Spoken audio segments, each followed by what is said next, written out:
the week? Unsettled, Carol, but do you feel like dancing? No. It's not a trick question. No, I don't. Go on. Sometimes he does, though. Thank you, Carol. You will do in about 30 Pleasure. seconds' time. You Great. might think after 50 years in the music business, Leo Sayer might be slowing down, but it seems like he still feels like dancing. Certainly does. The music star is marking 5 decades in the business with a huge UK tour. He's written a book. He's planning to visit the US next year. He's going to be here in just a second. But first, let's just have a look back and a listen back to some of those classics.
Carol is dancing away in the weather studio this morning. Is. Leo, good morning. Thank you for coming in. Lovely to be here. Thank you. Can you believe it? 50 years? Yeah, I can't. It's flashed by. Oh. And I've been busy all the time. I must say, my whole life has been so busy ever since this started. And 72, yeah, 1972 was when it really all came. Roger Daltrey was recording his solo album, and I had 2 songs on that, and I was recording my first album. And it's remarkable, really. Just watching that little bit of clip that we just showed then, and that last clip, you were like wondering what on earth was going on. I have to ask you, what was going on there? Well, that was my BBC TV series. I did about 3 or 4 series, and we used to do the Leo Sayer show, you know, on BBC Two every night, you know, around about the end of the 70s, 80s to start. And it was incredible, you know. Had these wonderful shows. Unfortunately, they burnt or they destroyed all the tapes. No. No, so, you know, people can find little bits, and every now and then you get a clip coming up. Oh, look, there's Leo Sayer and Linda Ronstadt, you know, or something like that. But, or Kate Bush. But every now and then something comes up, but it's extraordinary. It's something that's lost now in time. Is that what keeps you going? Just celebrating that sort of canon of work that you've done? Because you're on the road again. I'm the chief librarian of Leo Sayer. You sometimes feel you're the only ones, but I mean, my studio has got a section to it, which is where I've just been writing my book, and there's a whole section there which is just research and it's old clippings. So you tend to kind of, I mean, I like to say to people that I only live in the now, you know, but really you have to be the collator of all the past. Stuff comes in all the time. It's extraordinary, you know. And how is touring now compared to how it used to be? It's great. I don't think that we've changed the way that, you know, that I work or the band works.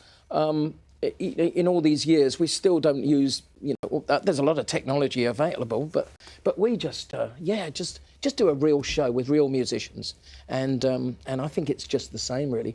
I feel when I'm up there, time has stood still. And you're feeling good? I mean, you look really well Fantastic. and healthy. 74, still got my own hair, the voice is fabulous.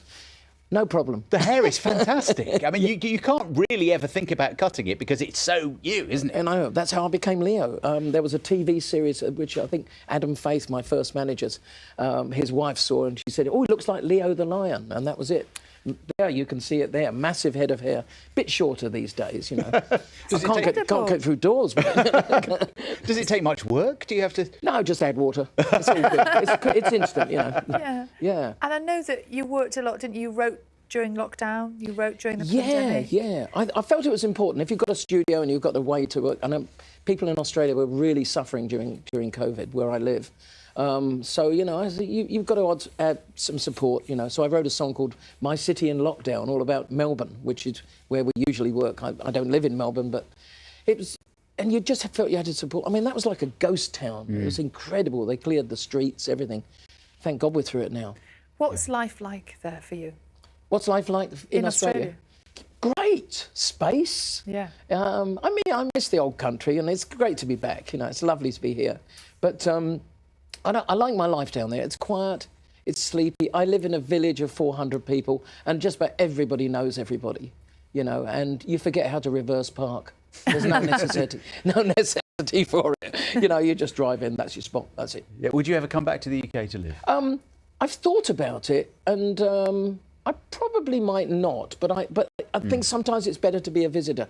And you have to remember all that time that I had those big hits in the 70s. I lived in LA, and I used to come over here, and I think sometimes you see the best of a country if you're not there all the time, you know. And I think England's doing great at the moment, and it is wonderful to be here. And what keeps you going musically? What inspires you now? Who inspires you? Always the next record is going to be the best.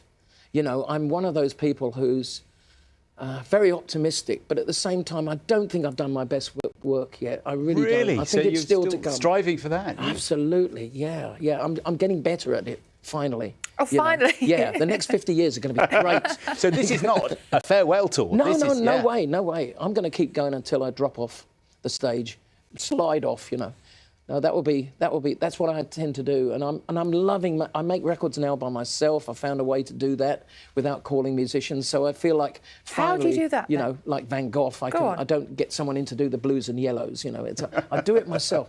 No, just technology, computers, wonderful things that we've got now, and clever people around me, and they set me up so I can work on my own, and I love that vacuum, you know, of doing that. I can feel how much you love it, that you're energised by it. And I'm energised by, you know, my life, the people who support me, and I just love my job, you know? And I ring fence it and protect it, and nobody can get in. It's me. But I mean, I guess you have to protect your identity, your legacy. Well, you know, we live in the days of cover bands and tribute artists and, you know, tribute shows and everything. And we're still doing something that's essentially really old school, 4 musicians and a singer up on stage doing something very real. Everything happening at that moment, everything relying on each other. It's a special art, I think. It's an art form. How great is that to be able to love it so much after 50 years? Brilliant. Absolutely. Leo, thank you so much for coming in. Lovely to meet you. Lovely to meet you both. Leo Sayers' 50th anniversary tour runs until November. Incredible. Good luck with it. Thank you for coming in, Leo. You're watching BBC